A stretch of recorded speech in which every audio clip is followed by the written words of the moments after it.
এই পর্যায়ে জিরান্ড নিয়ে আলোচনা করব। ডেফিনিশন: জিরান্ড ভার্বের আইএনজি যুক্ত যে রূপ একই সাথে ভার্ব ও নাউনের কাজ সম্পন্ন করে তাকে জিরান্ড বলে। এক্সাম্পল যেমন sleeping is necessary to life, he started walking. প্রথম সেন্টেন্সে স্লিপের সাথে আইএনজি যুক্ত হয়ে স্লিপিং হয়েছে। স্লিপিং দ্বারা ঘুমানো কাজটি বোঝাচ্ছে এবং সাথে সাথে সাবজেক্ট হিসেবে নাউনের কাজ করছে। সুতরাং স্লিপিং একই সাথে ভার্ব ও নাউনের কাজ করা এটি জিরান্ড। অনুরূপভাবে দ্বিতীয় সেন্টেন্সে ওয়াকিং শব্দটি একই সাথে ভার্ব ও অবজেক্ট হিসেবে নাউনের কাজ করা এটি জিরান্ড।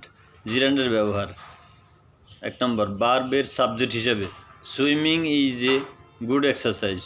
2 নম্বর ট্রানজিটিভ ভার্বের অবজেক্ট হিসেবে he enjoys playing cricket.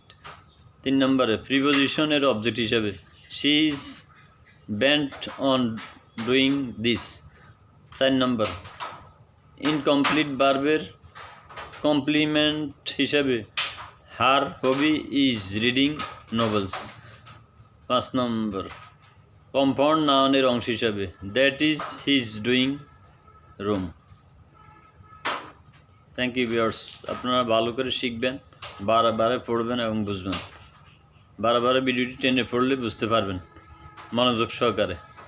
Thank you.